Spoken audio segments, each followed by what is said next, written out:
जय हिंद दोस्तों, आप सभी का दीपक एजुकेशन प्रयागराज में स्वागत है, अभिनंदन है। तो फ्रेंड्स, मैं पिछली क्लास में आप लोगों को अक्षांश एवं देशांतर के बारे में डिटेल से बताया था।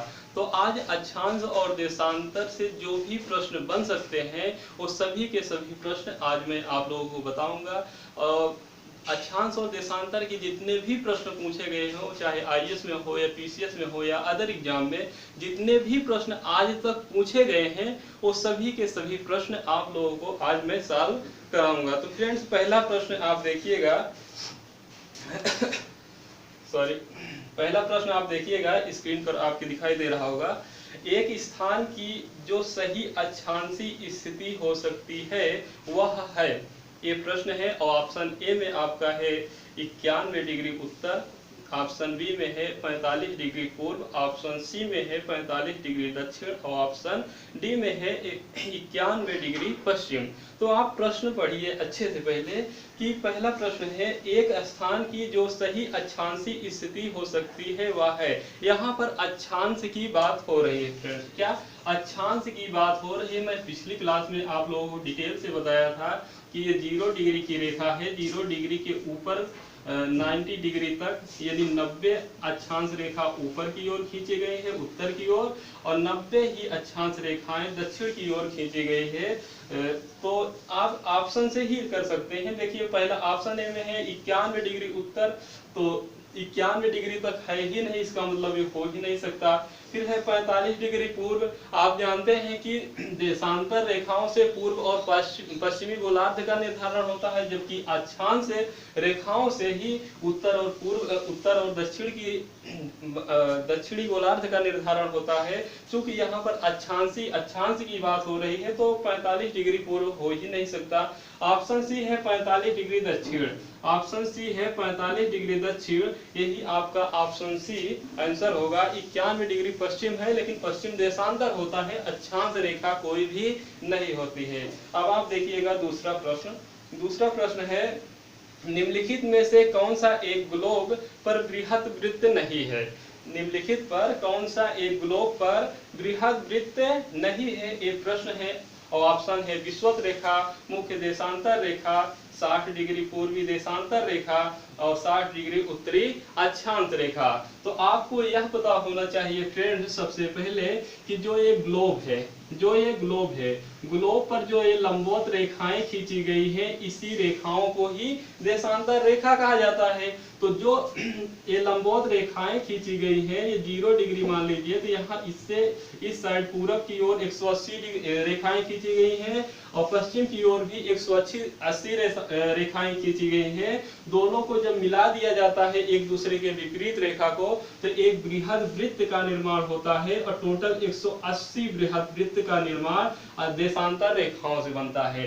जबकि अक्षांश रेखा का जो 0 डिग्री का वृत्त है, जो 0 डिग्री की वृत्त है, ये बृहद वृत्त के अंतर्गत आता है। इसके बाद चाहे वो उत्तर की ओर रेखा खींची गई हो या दक्षिण की ओर रेखा खींची गई हो, ये सभी की सभी रेखाएं क्या छोटी हुई चली जाती हैं। अतः जो अक्षांश रेखाएं हैं उसमें से जो 0 डिग्री की रेखा है यह एक बृहत रेखा है। क्या है? एक बृहत वृत्त है या बृहत रेखा है।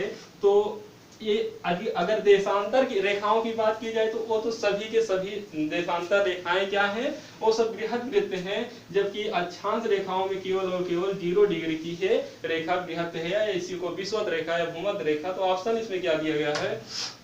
पहला ऑप्शन है विषुवत रेखा, तो विषुवत रेखा बृहद वृत्त है, ये आपको मैंने बता दिया। दूसरा ऑप्शन है मुख्य देशांतर रेखा, तो कोई भी देशांतर रेखा हो, चाहे मुख्य देशांतर रेखा हो या 1-2 से लेकर 180 तक कोई भी देशांतर रेखा होगी, वो सभी के सभी बृहत वृत्त का निर्माण करती है। तीसरा है 60 डिग्री पूर्वी देशांतर, तो चाहे पूर्वी देशांतर की रेखाएं हो या पश्चिमी देशांतर की रेखाएं हो, सभी के सभी क्या है, बृहद वृत्त का निर्माण करते हैं। और उसके बाद लास्ट ऑप्शन डी है 60 डिग्री उत्तरी अक्षांश रेखा। अब 60 डिग्री उत्तरी अक्षांश रेखा मान लीजिए यहाँ पर है, तो ये रेखा तो छोटी है ना 0 डिग्री की अपेक्षा, तो इसलिए बृहत रेखा नहीं होगी क्योंकि ये छोटी रेखा है। तो यही ऑप्शन आपका डी सही हो जाएगा दूसरे प्रश्न का। तीसरा प्रश्न आप देखिएगा, शून्य अंश अक्षांश तथा शून्य अंश देशांतर अवस्थित है। ये आपका प्रश्न है। ऑप्शन है अटलांटिक महासागर, आर्कटिक महासागर, हिंद महासागर, प्रशांत महासागर। तो मैं आप लोगों को कल डिटेल से बताया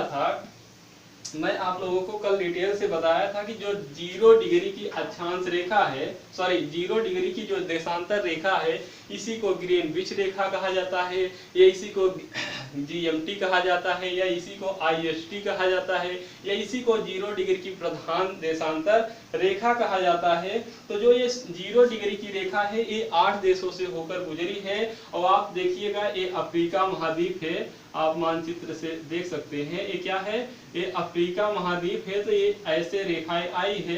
तो इधर वाला क्या है? अटलांटिक महासागर है, और एक गिनी का खाड़ी है। यहीं से कौन सी रेखा गई है? विषुवत रेखा, ये वाली रेखा, विषुवत रेखा यहीं से गई है। तो दोनों का जो ये मिलन बिंदु है, ये कहाँ पर है? अटलांटिक महासागर में है। यही प्रश्न पूछा जा रहा है। तो इसका आंसर सीधा सीधा हो जाएगा, कौन सा सागर? अटलांटिक महासागर। अब चौथा प्रश्न देखिएगा, प्रधान यमोत्तर तथा विषुवत रेखा का प्रतिच्छेदन बिंदु अवस्थित है। चौथा प्रश्न है, प्रधान यमोत्तर तथा विषुवत भूमध्य रेखा का प्रतिच्छेदन बिंदु अवस्थित है। मतलब जो दोनों मिलन बिंदु है, इसी को पूछा जा रहा है। इसमें भी ऑप्शन दिया गया है, अंध महासागर, घाना, मोरक्को, प्रशांत महासागर। तो आप आसानी से लगा सकते हैं कि अटलांटिक महासागर को ही अंध महासागर कहा जाता है। क्या? अटलांटिक महासागर को ही अंध महासागर कहा जाता है। इस तरह से प्रश्न नंबर 4 का आंसर ये हो जाएगा, आप आसानी से लगा सकते हैं। अब अगला प्रश्न आप देखिएगा, प्रश्न नंबर 5 है कि निम्नलिखित आकृति में दिए हुए भौगोलिक या भूगोलिक विवरणों पर विचार कीजिए। दिया गया है, इस तरह से प्रश्न है,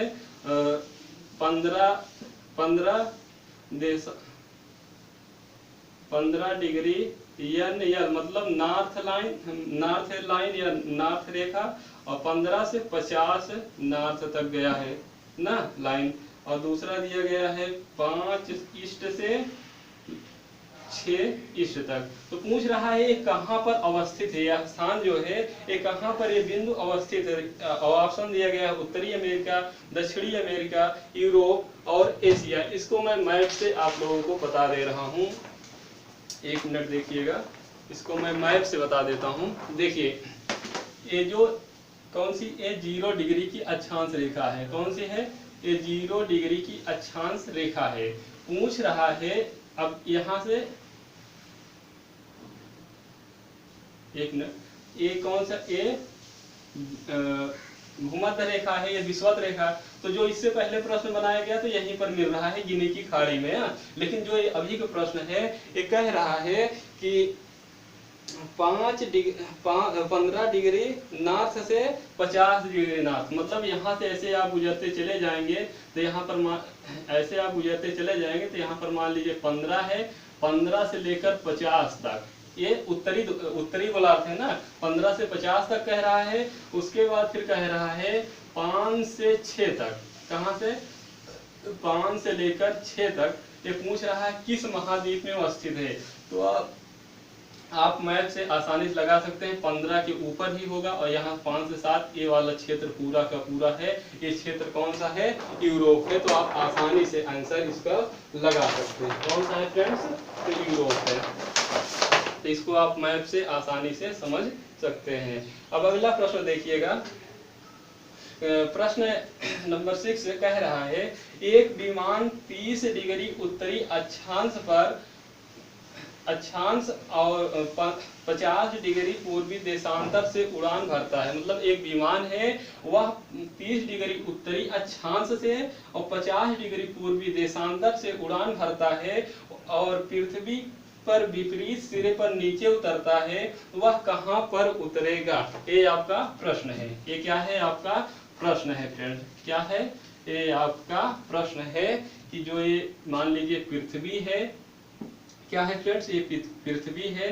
तो पृथ्वी पर ये क्या 0 डिग्री है। तो यहाँ से ऐसे ऐसे आप खींचते हुए चला जाएंगे तो कह रहा है 30 डिग्री उत्तरी, मतलब कि यहाँ से मान लीजिए 30 डिग्री उत्तरी अक्षांश से कहीं से उड़ान भर रहा है, और यहाँ से अगर विषुवत रेखा आप एक खींचेंगे ऐसे ऐसे, तो कह रहा है 50 डिग्री पूर्व, मतलब ये जीरो है, ये पूरी जीरो है, तो यहाँ से यहाँ तक कितना 50 डिग्री पूरब से ये उड़ान भर रहा है। मतलब कि इस बिंदु से मान लीजिए 30 डिग्री की रेखा है, अक्षांश रेखा, देशांतर रेखा 50 डिग्री है, यहाँ से उड़ान भर रहा है, पूछ रहा है पृथ्वी के विपरीत सिरे पर कहाँ उतरेगा।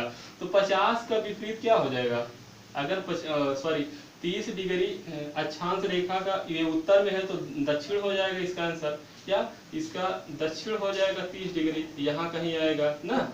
और 50 यहाँ पर पूर्वी ओर है तो ये पश्चिमी की ओर आ जाएगा, ये कहीं भी हो सकता है इस 30 डिग्री रेखा पर। मान लीजिए यहाँ पर हो गया, तो यहाँ पर 50 है, तो कुल टोटल 180 रेखा होती है। अगर इसी में से 50 आप घटा देंगे तो टोटल बचेगा कितना, 130 देशांतर। तो 130 देशांतर वाली जो रेखा यहाँ से गुजरेगी, यहीं पर इसका आंसर हो जाएगा। इसका मतलब क्या हुआ कि 30 डिग्री दक्षिणी और 130 डिग्री पश्चिमी, आंसर ऑप्शन डी आपका सही हो जाएगा। अब अगला प्रश्न देखिएगा, अगला प्रश्न देखिएगा, निम्नलिखित नगरों में से कौन दूरतम उत्तर में अवस्थित है। इसमें ऑप्शन दिया गया है बीजिंग, नई दिल्ली, न्यूयॉर्क, रोम। अगर आप मैप से देखेंगे, एक बार फिर दिखा देता हूँ, अगर आप मैप से देखेंगे, इससे मैप से अगर आप देखेंगे तो यहाँ पर क्या है, यहाँ पर ये इटली वाला क्षेत्र है, यहाँ पर रोम है, यहाँ पर रोम है, और यहाँ पर क्या है, न्यूयॉर्क है, यहाँ पर न्यूयॉर्क है, और बीजिंग यहाँ कहीं, बीजिंग यहाँ पर है, ये क्या है, ये बीजिंग है, और नई दिल्ली की बात हो रही तो यहाँ पर है। सबसे दूर, मतलब ये विषुवत रेखा है तो सबसे दूर कौन दिखाई दे रहा है, सबसे दूर ये रोम यानी इटली है, उसके बाद न्यूयॉर्क है, तीसरे नंबर पर बीजिंग है, और चौथे नंबर पर नई दिल्ली है। तो इस तरह से आप इसको भी लगा सकते हैं, इस तरह से आप इसको भी सॉल्व कर सकते हैं ना। अब अगला प्रश्न देखिएगा, अगला प्रश्न देखिएगा, तो इसका इस तरह से आंसर इसका क्या हो जाएगा, रोम वाला आंसर हो जाएगा, ऑप्शन नंबर डी। अब अगला प्रश्न देखिएगा, देशांतर से संबंधित प्रश्न है।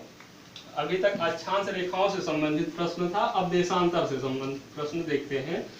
कहा प्रश्न नंबर 1 आइए, देशांतर पर कह रहा है काहिरा का समय ग्रीनविच से 2 घंटे आगे है, अतः यह स्थित है। ये प्रश्न मैंने कल आपको कराया था कि काहिरा का जो समय है, कह रहा है, पूछ रहा है कि जो काहिरा का समय हो 2 घंटे आगे है, कहाँ से, ग्रीनविच है, यहाँ से 2 घंटे आगे है, तो इसका मतलब एक यहाँ से यहाँ 1 घंटे, यहाँ से यहाँ 2 घंटे, ये क्या है, काहिरा यही कहीं स्थित है। तो पूछ रहा है ये किस देशांतर पर स्थित है, तो आप यह देशांतर सीधा सीधा लिखा हुआ 30 देशांतर, और किस दिशा में, पूर्वी, क्योंकि ये यहाँ 180 डिग्री से 0 डिग्री तक इधर वाला पोर्शन पूर्वी गोलार्ध है, और इधर वाला पोर्शन क्या है, पश्चिमी गोलार्ध है। तो इस तरह से 30 डिग्री पूर्वी देशांतर पर स्थित है कौन सा, काहिरा शहर। काहिरा कहाँ, मिस्र की राजधानी है काहिरा, मिस्र की राजधानी अफ्रीका महाद्वीप में है। तो इस तरह से ऑप्शन इसका हो जाएगा बी, ऑप्शन सही हो जाएगा। अब दूसरा प्रश्न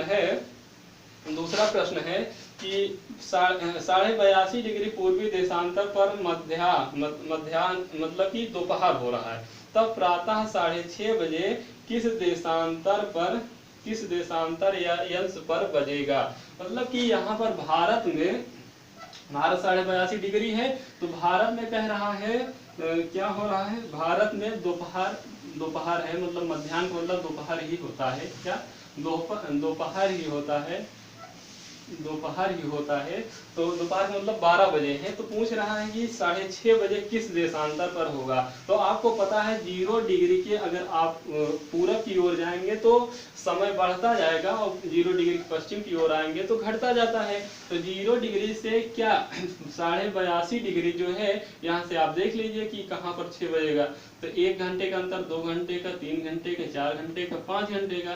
तो यहाँ से अगर आप आएंगे, यहाँ से 6 घंटे का अंतर है, और पूछ रहा है कि 6:30 का मतलब ये हुआ कि 12 बजे से अगर 6:30 घटा देंगे, 12 बजा है यहाँ पर, तो 6:30 बजे सुबह यहाँ पर दोपहर 12 बजा है, लेकिन पूछ रहा है 6:30 बजे सुबह कितना बजे, मतलब कि यहाँ पर पहले सुबह हुई होगी तब यहाँ पर दोपहर होगा। क्यों? क्योंकि इधर का समय आगे है। तो 5.5 घंटे आप पीछे कर लीजिए, तो यहाँ से यहाँ 1 2 3 4 5, और ये आधा घंटा यहाँ से यहाँ तक, तो 5.5 घंटा कहाँ ग्रीन बीच पर बजेगा। और ये ग्रीन बीच पर क्या 0 डिग्री पूरब या पश्चिम आंसर हो जाएगा। प्रश्न नंबर 2 का ऑप्शन सी हो जाएगा आंसर। अब तीसरा प्रश्न है, यदि दो स्थानों की स्थिति में 90 डिग्री देशांतर का अंतर है। कह रहा है दो कोई स्थान है, उसका अंतर जो है वो 90 डिग्री का अंतर है। 90 डिग्री देशांतर का अंतर है, तब दोनों स्थानों के बीच समानांतर मतलब कि कितने समय का अंतर होगा। तो आपको पता है कि ये 0 डिग्री है, यहाँ से लेकर 90 तक 6 घंटे का अंतर होता है। यहाँ से यहाँ तक मान लीजिए यहाँ पर कोई स्थान है, यहाँ तक चाहे पूरब हो या पश्चिम हो, यहाँ पर 90 डिग्री, इसके बीच का जो समय का अंतर होता है 6 घंटा होता है। क्यों? क्योंकि यहाँ से यहाँ जाएंगे 1 घंटे। आपको जब भी 15 देशांतर आगे बढ़ना है तब तक जब आप 0 से 15 मतलब कि 15 देशांतर जैसे जैसे आप बढ़ते जाएंगे, घंटे की सुई 1-1 घंटे बढ़ाते जाना है। तो यहाँ से यहाँ 1 घंटे 2 घंटे 3 घंटे 4 घंटे 5 घंटे 6 घंटे, तो इस तरह से आपका आंसर हो जाएगा 6 घंटे। और जिन लोगों को भाइयों को न समझ में आ रहा हो तो जाकर पिछली क्लास देख सकते हैं, उसमें वहां पर मैं डिटेल से आप लोगों को बताया है। अब अगला प्रश्न देखिए, जब ग्रीन बीच में मध्याह्न मतलब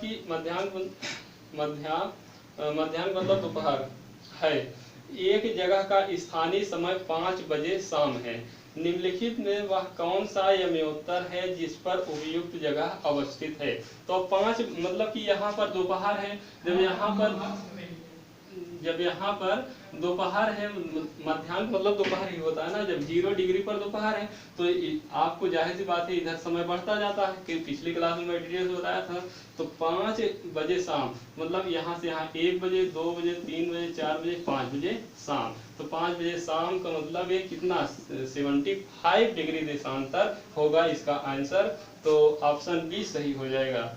अगला प्रश्न देखिए, कौन सा देशांतर प्रधान यमोत्तर के साथ मिलकर ग्लोब पर बृहत वृत्त का निर्माण करता है। तो आप जो ये 0 डिग्री की रेखा है, मैंने कल बताया था कि इसका विपरीत जो है वो 180 डिग्री रेखा है। जब ये दोनों रेखाएं मिल जाती हैं तो एक बृहत वृत्त का निर्माण होता है। और आपको पता है जितने 360 देशांतर रेखाएं जो हैं वो अर्धवृत्त हैं, जब 180 देशांतर रेखाएं पूरब की 180 देशांतर रेखाएं पश्चिम की जब एक दूसरे से मिल जाती है तो 180 देशांतर रेखाएं मतलब 180 देशांतर रेखाएं बृहत वृत्त का निर्माण करती हैं।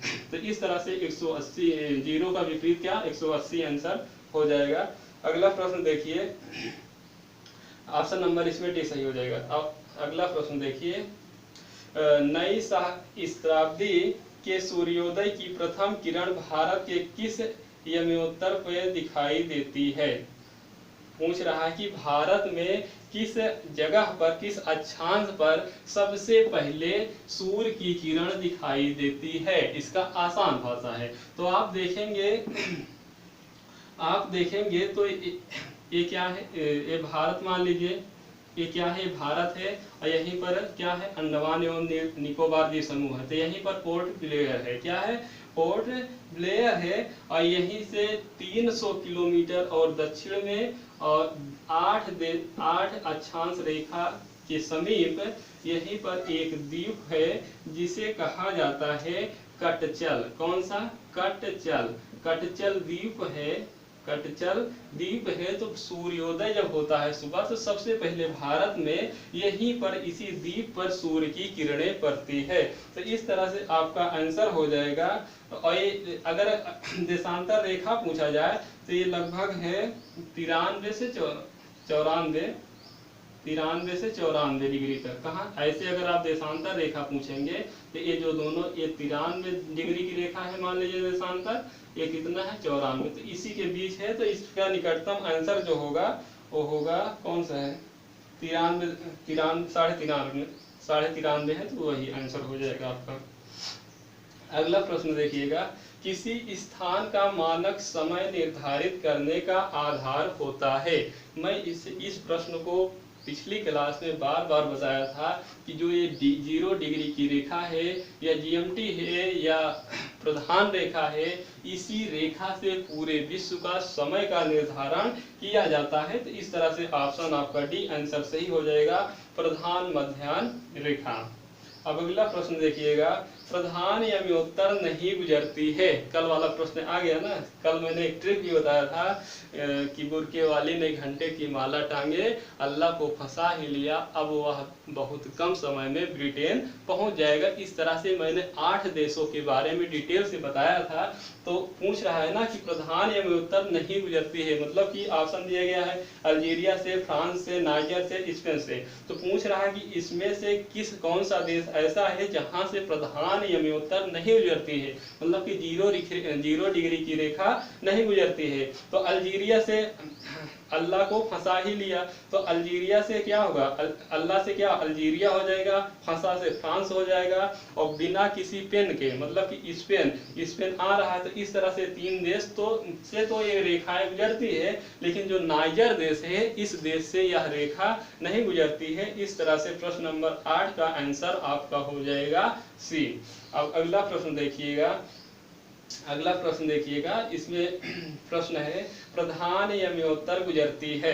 अब इसमें दिया गया है किस किस देश से होकर गुजरती है, तो इसमें कोड में दिया गया है अल्जीरिया से, फ्रांस से, नाइजीरिया से और पुर्तगाल से। तो आपको पता है अल्जीरिया और फ्रांस से होकर गुजरती है, और नाइजीरिया पुर्तगाल से नहीं होकर गुजरती है। तो ऑप्शन नंबर क्या हो जाएगा, 1 एवं 2 दोनों सही हो जाएगा ना, 2 सही हो रहा है, अल्जीरिया और फ्रांस। तो ऑप्शन नंबर ए वाला सही हो जाएगा। अब अगला प्रश्न देखिएगा, प्रश्न नंबर 10, निम्नलिखित स्थानों में से किनका समय सॉरी ये प्रश्न पूरा नहीं है। अगला प्रश्न देखिएगा, किसी एक क्षण निम्नलिखित नगरों में से किस एक में घड़ी समय अन्य 3 नगरों के घड़ी के समय के समान नहीं होगा। इसमें ऑप्शन है लंदन, लिस्बन, अक्रा, आदिस अबाबा। तो आप ऑप्शन से ही मार सकते हैं कि जो इसमें इस प्रश्न का मतलब यही है, एक प्रश्न कहना चाहता है कि जो ये जीएमटी यानी लंदन ग्रीनविच रेखा पे जितना समय होता है, उसी के आधार पर जो समय जिन जिन देशों का समय है वो तो इसी घड़ी के अनुसार चलेगा। लेकिन कुछ जो इस सिरे में जैसे 15 देशांतर पर कोई शहर है, या 30 देशांतर पर है, या 45 देशांतर पर है, तो इसका समय तो समान नहीं रहेगा ना, आगे पीछे रहेगा, कुछ ना कुछ आगे रहेगा। तो यही पूछ रहा है। तो लंदन तो पड़ता है जीएमटी पर, तो इसका भी समय समान रहेगा। लिस्बन पुर्तगाल ये भी इसी जीएमटी के समय से ही इसका समय निर्धारण किया जाता है, इसलिए लिस्बन भी सही हो जाएगा। अक्रा तो घाना की राजधानी है, घाना जीएमटी पर है ही ना, तो इसका आंसर हो जाएगा डी, अदिस अबाबा इथोपिया में है। यह 38 डिग्री 74 देशांतरी मिनट 38 डिग्री 74 देशांतरी मिनट पर स्थित है, यहाँ पर कहीं स्थित है। तो इसका समय अलग होगा, तो यही ऑप्शन डी वाला सही हो जाएगा। अगला प्रश्न देखिएगा, ग्रीनविच की देशांतर रेखा से पूर्व या पश्चिम में स्थित होने के आधार पर निम्नलिखित देशों का मानक समय ग्रीनविच माध्य समय से या तो आगे होगा या तो पीछे होगा। मतलब इसमें यह प्रश्न कहा गया है कि जो ये शहर दिए गए हैं Cuba, Iraq, Japan, Greece, Costa Rica, इसमें कह रहे हैं या तो इसका समय ग्रीनविच से कुछ आगे होगा या तो पीछे होगा। तो देखिए इसमें ऑप्शन से आप लगाइएगा, जैसे जापान है तो जापान सबसे पीछे है, आप देख सकते हैं मैप में, जापान यहाँ पर है, कहाँ पर, जापान यहाँ पर है, सबसे दूर है। उसके बाद कौन सा शहर है, उसके बाद है जापान है, उसके बाद इराक है, इराक यहाँ पर है, इराक है, जापान हो गया, इराक हो गया, उसके बाद ग्रीस हो गया, उसके बाद क्यूबा हो गया, फिर कोस्टारिका हो गया। तो पूछ रहा है यही कि इसका क्रम बताने के लिए। तो सबसे दूर कौन है, जापान है, उसके बाद इराक है, फिर ग्रीस है, फिर क्यूबा है, फिर कोस्टारिका है। तो इस तरह से ये समय हो गया, इस तरह से ये समय। तो ये आपका आंसर कौन सा हो जाएगा? पहला वाला ऑप्शन सही हो जाएगा, 5 3 2 1 4, ये वाला आपका आंसर सही हो जाएगा। अगला प्रश्न देखिए, जब IST या म्योत्तर पर दोपहर होती है तब धरती पर एक अन्य स्थान पर लोग अपनी सुबह के 6 बजे की चाय ले रहे होते हैं, उस स्थान का देशांतर बताइए। तो कह रहा है कि दोपहर हो रहा है कहाँ पर, दोपहर हो यहाँ 0 डिग्री पर, ये इसी को IST कहते हैं ना, 0 डिग्री पर दोपहर है। कब है? दोपहर है। और कह रहा है कि ये पूरे पृथ्वी पर एक ऐसा भी स्थान है जहाँ पर सुबह के 6 बजे चाय पी रहे हैं। क्या? सुबह के 6 बजे चाय पी रहे हैं। अगर सुबह की बात हो रही तो दोपहर से पहले सुबह आएगा, तो मतलब इससे पीछे जाना पड़ेगा। कल मैंने बताया था, तो इसके पीछे आप जाइए, तो यहाँ से यहाँ 1 2 3 4 5 6 बजेगा यहाँ पर ना, तो 6 बजे यहाँ पर, यानी 90 डिग्री वेस्ट यानी पश्चिम दिशा में सुबह के चाय पी रहे होंगे। और यह न्यूयॉर्क वगैरह इसी के आसपास स्थित है, तो वहीं की बात हो रही है। तो वहाँ के लोग क्या यहाँ 6 बजे चाय पीते रहते हैं। यहाँ पर दोपहर GMT पर या IST पर दोपहर होता है। तो इस तरह से ये प्रश्न हो गया। अब अगला प्रश्न देखिएगा। अगला प्रश्न है, ग्रीनविच से दोपहर 12 बजे एक तार भेजा गया, तार संप्रेषित करने में 12 मिनट का समय लगा, वह एक नगर में 6 बजे शाम को पहुंच गया, नगर का देशांतर क्या होगा? कह रहा है कि 12 बजे से एक तार भेजा जाता है और यह तार शाम की 6 बजे पहुंच जा रहा है। शाम की मतलब 12 बजे दोपहर है, शाम की बात हो रही तो इसका मतलब आगे जा रहा है। सुबह की बात होती तो पीछे जाता, तो आगे जा रहा है। तो 6 बजे शाम का मतलब हो गया 90 डिग्री पर, 90 डिग्री पर शाम की 6 बजे पहुंच जाएगा। और 90 डिग्री पर क्या है? बांग्लादेश है, तो वहां पर पहुंच जाएगा। लेकिन इसमें प्रश्न में एक और बात कही गई है कि तार संप्रेषित करने में 12 मिनट का समय लगता है। मतलब कि जो तार को भेजने में, एक दूसरे को देने में 12 मिनट का समय जो बर्बाद होता है संप्रेषित करने में, उसे आप घटा दीजिए। 12 मिनट का समय आप घटा दीजिए, आंसर आ जाएगा। वैसे तो आंसर कितना 90 डिग्री ईस्ट आना चाहिए, लेकिन संप्रेषित करने में 12 मिनट का समय लगा है। तो 4 मिनट बराबर 1 देशांतर होता है, तो 12 मिनट बराबर 3 देशांतर होगा। तो 90 डिग्री में से 3 देशांतर घटा दीजिए, कितना हो गया? 7 और 8 यानी 87 डिग्री ईस्ट पर ये तार भेजा गया है। तो ऑप्शन नंबर आपका बी आंसर हो जाएगा।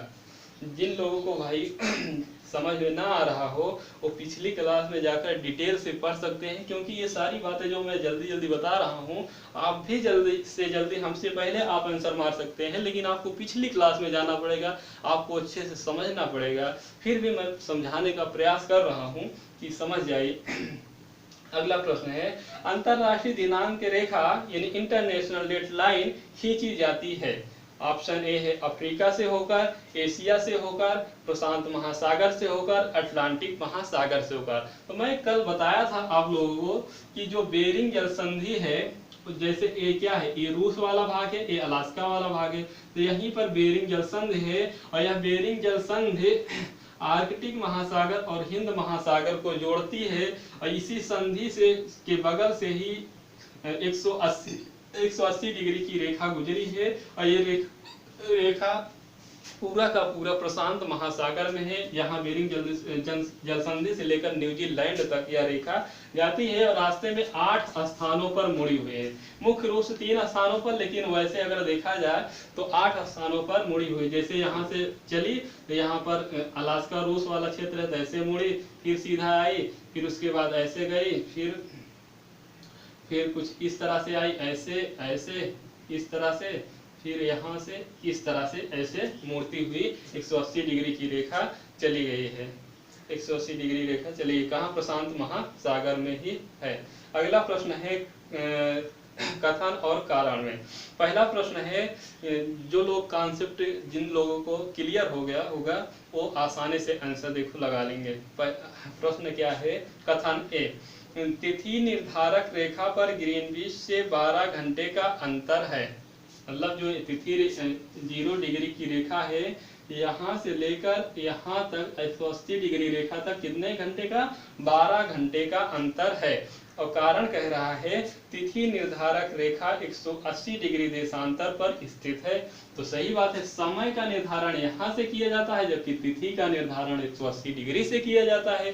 तो यहाँ से यहाँ तक 12 घंटे का अंतर भी है, यहाँ से यहाँ 6 घंटे, यहाँ से यहाँ 6 घंटे, यानी 6 12 घंटे का अंतर भी है। और इससे 180 डिग्री रेखा से तिथि का निर्धारण भी किया जाता है। इस तरह से कथन और कारण दोनों सही है, और जो आर है वो ए की व्याख्या भी कर रहा है, मतलब जो कारण है वो कथन की व्याख्या भी कर रहा है। तो इस तरह से इसका आंसर हो जाएगा 16 का ए। अब प्रश्न नंबर अगला देखिए, ग्लोब पर दो स्थानों के बीच न्यूनतम दूरी नहीं होती है।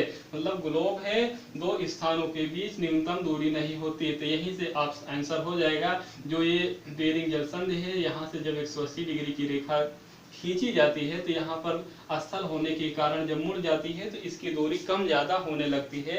इसलिए अंतरराष्ट्रीय तिथि रेखा पर ये इसका आंसर डी हो जाएगा सही। आंसर डी हो जाएगा सही।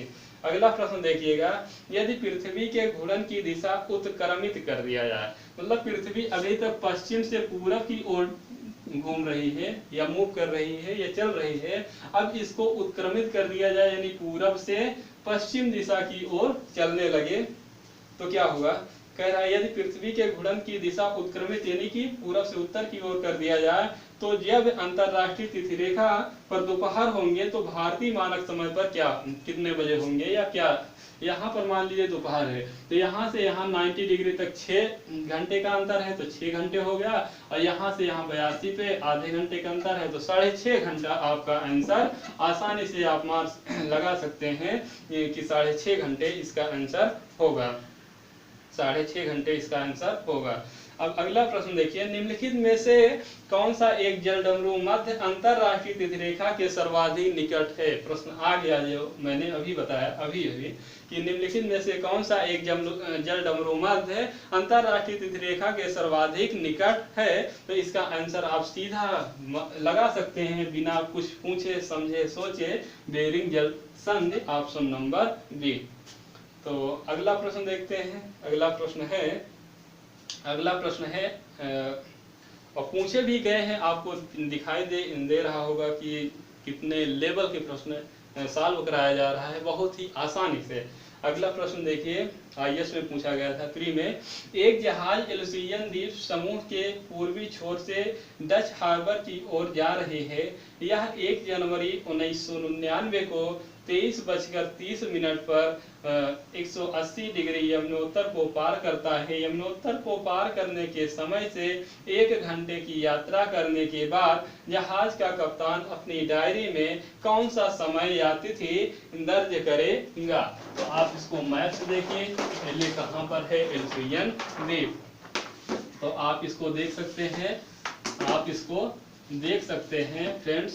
ये है अलास्का वाला क्षेत्र, यहीं पर है, ये है डच हार्बर, क्या है डच हार्बर, और ये है एल्यूसियन द्वीप समूह। और ये जो रेखा है ये 180 डिग्री की रेखा है। तो आप देखिए 180 डिग्री की रेखा की इसी साइड है, तो आपको कंफ्यूज करने के लिए केवल ये प्रश्न पूछ रहा है।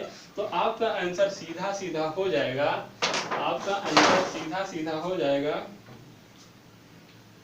कौन सा है प्रश्न? आपका आंसर देखिए, 1 जनवरी को 1999 को 23:30 पर पार करता है, तो उसके बाद 1 घंटे का समय लगता है। तो 1 घंटे बाद अगर मान लीजिए 23:30 बजा है, तो 1 घंटे बाद क्या 24:30 बज जाएगा। मतलब कि 24:30 को 00:30 लिख सकते हैं कि नहीं? लिख सकते हैं ना। और उसके बाद ये जो दिन है, जैसे यहाँ पर 1 जनवरी था, तो ये जब दूसरा दिन हो जाएगा तो 2 जनवरी हो जाएगा। तो इसका सीधा आंसर हो जाएगा ऑप्शन नंबर बी, 2 जनवरी 30 बजे। ये प्रिंट थोड़ा सा गड़बड़ हो गया है, यहाँ पर 00:30 होगा, ठीक, और 00:30 नहीं होगा, यहाँ पर 1 मिनट वाला साइन लगेगा ना। अगला प्रश्न देखिएगा, पश्चिम की ओर यात्रा करने वाले एक जहाज के कैप्टन ने 90 डिग्री पश्चिम देशांतर पर स्थानीय समय 10 बजे सोमवार लिखा।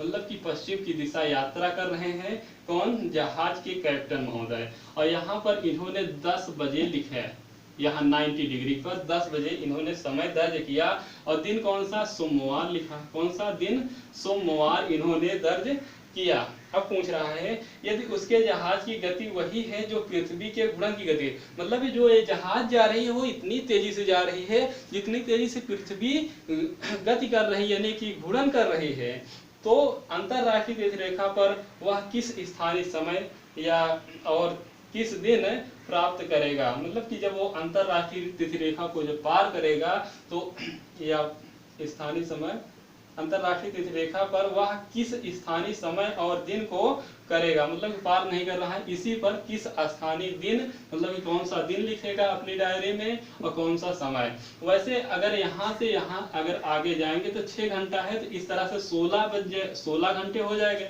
मतलब कि 16 बज जाएगा, लेकिन दिन सोमवार ही रहेगा। लेकिन चूंकि ये पृथ्वी पश्चिम से पूरब की ओर दिशा की ओर मूव कर रही है, घूम रही है, और ये यात्रा कर रहे हैं पूरब से पश्चिम की ओर, तो यहाँ से यहाँ जो ये समय है वो 6 घंटे पीछे है, तो ये 6 घंटे समय घट जाएगा, अतः समय 10 ही बजेगा और दिन सोमवार ही होगा।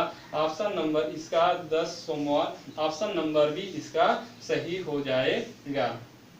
ऑप्शन नंबर भी इसका सही हो जाएगा।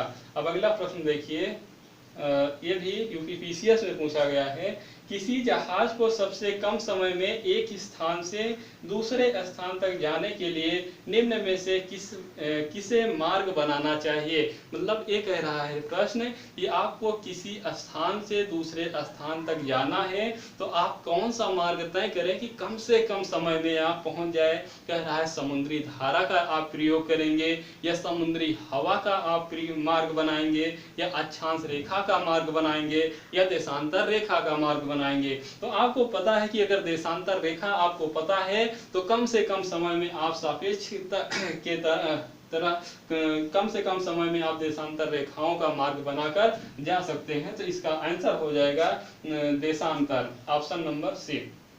अब अगला प्रश्न देखिएगा, किसी जगह का स्थानीय समय प्रातः 6 बजे है जबकि ग्रीनविच मीन टाइम यानी GMT 3 बजे है, उस जगह की देशांतर रेखा क्या होगी। मतलब कि यहाँ पर एक एक शब्दावली आप पकड़ लेंगे तो आंसर लगा लेंगे। यहाँ पर 3 बजे हैं, कितने बजे हैं फ्रेंड्स, यहाँ पर GMT पर 3 बजे हैं, और पूछ रहा है कि एक जगह का स्थानीय मान 6 बजे हैं, 6 बजे हैं, सुबह के 6 बजे हैं, और ये भी कहाँ पर 3 बजे हैं सुबह के। तो अगर ये सुबह के 3 बजे हैं तो आगे जा रहा है समय, 6 बजे वाला आगे जा रहा है ना, और सुबह ही की बात हो रही है, तो यहाँ से जोड़ लीजिए, यहाँ से यहाँ 1 बजे 3 1 4 4 1 5 5 1 6, मतलब कि 45 डिग्री की बात हो रही है, और 21 दिशा में है, समय आगे है, इसलिए 45 डिग्री पूर्व आपका आंसर हो जाएगा। कौन सा, ऑप्शन नंबर बी आपका आंसर हो जाएगा 45 डिग्री पूर्व। अब अगला प्रश्न आप देखिएगा, निम्न में से कौन सा एक समय की प्राकृत इकाई नहीं है। मतलब इसमें जो ऑप्शन दिया गया है उष्णकटिबंधीय वर्ष, चंद्रमास, मानक समय, दिवस। आपको यह ऑप्शन ही देखते आंसर पता हो गया होगा कि जो उष्णकटिबंधीय वर्ष है ये क्या है, ये प्राकृतिक समय है। क्या है, प्राकृतिक समय है, प्राकृत की इकाई है। चंद्रमास भी प्राकृत की इकाई है, दिवस यानी दिन भी प्राकृत की इकाई है। लेकिन जो मानक समय दिया गया है ऑप्शन नंबर सी में, मानक समय तो अपने से निर्धारण किया गया। जैसे 82.5 डिग्री भारत का मानक समय है, ये तो भारत ने अपने से बनाया है ना कि इस समय से मैं पूरे भारत के समय का निर्धारण करूंगा। तो इस तरह से ये फ्रेंड्स इसका ऑप्शन नंबर सी आंसर सही हो जाएगा। और इस तरह से प्रश्नोत्तरी भी समाप्त होती है। आप लोगों को यह क्लास पसंद आई हो तो अपने दोस्तों और मित्रों को जरूर शेयर कीजिएगा और लाइक और सब्सक्राइब जरूर कीजिएगा। थैंक यू, धन्यवाद, शुक्रिया।